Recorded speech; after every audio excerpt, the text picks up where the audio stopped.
জয় যিশু। আজ ৭ জুন।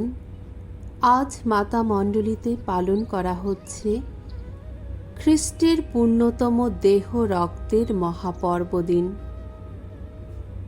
প্রথম পাঠ, দ্বিতীয় বিবরণ, ৮ অধ্যায়, ২ থেকে ৩ পদ, ১৪ থেকে ১৬তম পদ।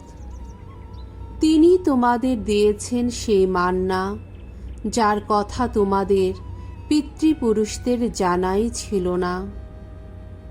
মোশে একদিন ইসরায়েল জনমণ্ডলীকে এই কথা বললেন, ওগো ইসরায়েল, তুমি সেই যাত্রা পথের সব কথাই মনে রেখো, যে পথ দিয়ে হাঁটিয়ে তোমাদের ঈশ্বর ভগবান এই ৪০ বছর ধরে মরুভূমির মধ্য দিয়ে তোমাদের নিয়ে এসেছেন।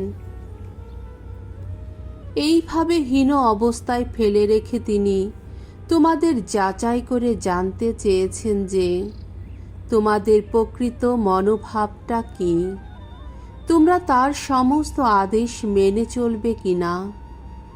সত্যি তো তিনি তোমাদের হীন অবস্থাতেই ফেলে রেখেছেন, তোমাদের ক্ষুধিত হতে দিয়েছেন।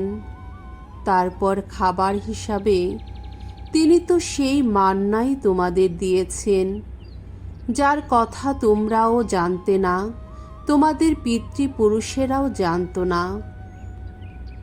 তিনি তো এই কথা তোমাদের বোঝাতে চেয়েছেন যে মানুষ শুধুমাত্র রুটি খেয়েই বাঁচতে পারে না, বরং মানুষ ভগবানের শ্রীমুখে উচ্চারিত প্রতিটি উক্তিকে সম্বল করেই বেঁচে থাকতে পারে।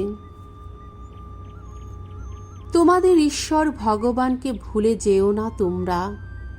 তিনি তো মিশর দেশের বাইরে, দাসত্বের সেই বাসভূমির বাইরে তোমাদের নিয়ে এসেছেন।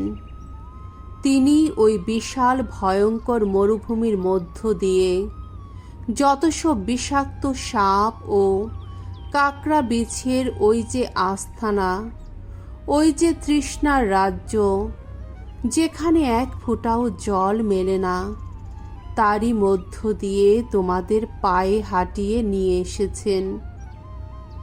তিনি তো সেদিন তোমাদের ব্যবহারের জন্যে সেই নিরেট পাথরটার বুক থেকে জলের ধারা বের করে এনেছিলেন। তিনি তো ওই মরুভূমিতে খাবার হিসাবে তোমাদের দিয়েছেন সেই মান্না, যার কথা তোমাদের পিতৃপুরুষদের জানাই ছিল না। প্রভুর বাণী।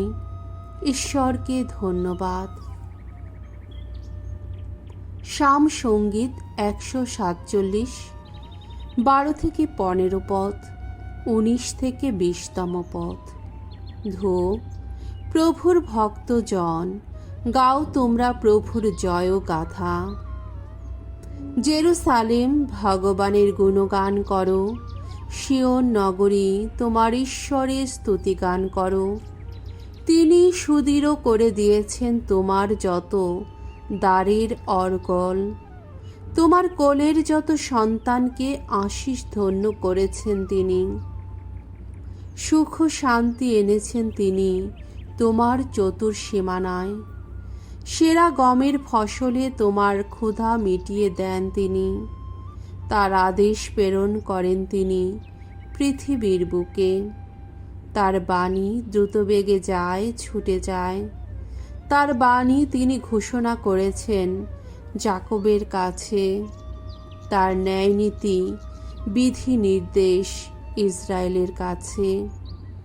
আর কোনো জাতির জন্যে তিনি করেননি এমন মহাকাজ। আর কোনো জাতিকে তিনি জানিয়ে দেননি আপন ন্যায়নীতি। দ্বিতীয় পাঠ, করিন্থীয়দের কাছে প্রেরিত পলের প্রথম পত্র, ১০ অধ্যায়, ১৬ থেকে ১৭তম পদ। যেহেতু সেই রুটি এক, তাই আমরা অনেক হয়েও এক দেহ। প্রিয়জনেরা, সেই যে পান পাত্রটি, যার নাম আশীর্বাদের পানপাত্র, যে পাত্রটি নিয়ে আমরা আশীর্বাণী উচ্চারণ করি, তা থেকে পান করে আমরা কি খ্রিস্টের রক্তের সহভাগী হয়ে উঠি না? আর সেই যে রুটি যা আমরা ছিঁড়ে টুকরো করি, তাই গ্রহণ করে আমরা কি খ্রিস্টের দেহের সহভাগী হয়ে উঠি না? যেহেতু সেই রুটি এক, তাই আমরা অনেক হয়েও এক দেহ, কারণ আমরা সকলেই সেই একই রুটির অংশভাগী। প্রভুর বাণী। ঈশ্বরকে ধন্যবাদ। বাণী বন্দনা। জয় জয় প্রভুর জয়। আমি পরম অন্ন, স্বর্গ থেকে নেমে আসা জীবনময় অন্ন। এই অন্ন গ্রহণ করে যারা, অনন্তকাল বেঁচেই থাকে তারা। জয় জয় প্রভুর জয়। মঙ্গল সমাচার।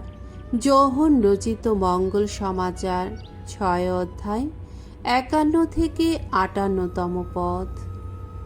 প্রভু যীশু নিজেই স্বর্গ থেকে নেমে আসা সেই জীবনময় খাদ্য।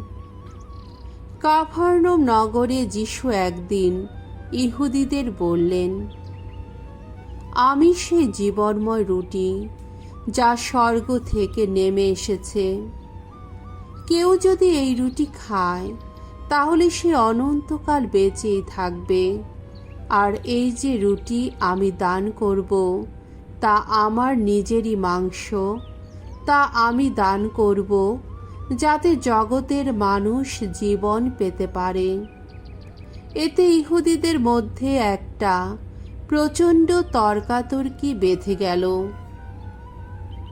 তারা বলতে লাগলো, লোকটা কি করে ওর নিজের মাংস আমাদের খেতে দিতে পারবে?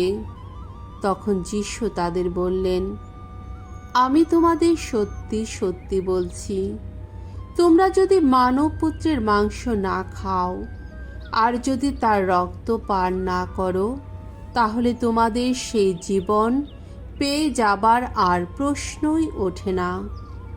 যে আমার মাংস খায় ও আমার রক্ত পান করে, সে শাশ্বত জীবন পেয়েই যায়, আর শেষ দিনে তাকে আমি পুনরুত্থিত করব। কারণ আমার মাংস প্রকৃত খাদ্য ও আমার রক্ত প্রকৃত পানীয়। যে আমার মাংস খায় ও আমার রক্ত পান করে, সে আমার মধ্যে বাস করে আর আমিও তার মধ্যে বাস করি। আমাকে যেমন পাঠিয়েছেন স্বয়ং জীবনময় পিতা, এবং আমি যেমন পিতারই জন্যে বেঁচে আছি, তেমনিভাবে আমাকে যে খায় সে আমারই জন্যে বেঁচে থাকবে। এমনই এই রুটি যা স্বর্গ থেকে নেমে এসেছে। তোমাদের পিতৃপুরুষেরা যা খেয়েছিলেন, এ রুটি তেমন রুটি নয়, তারা তো মারা গেছেন। এই রুটি যে খায় সে অনন্তকাল বেঁচে থাকবে। প্রভুর মঙ্গলময় বাণী। খ্রিস্ট প্রভু তোমার প্রশংসা হোক।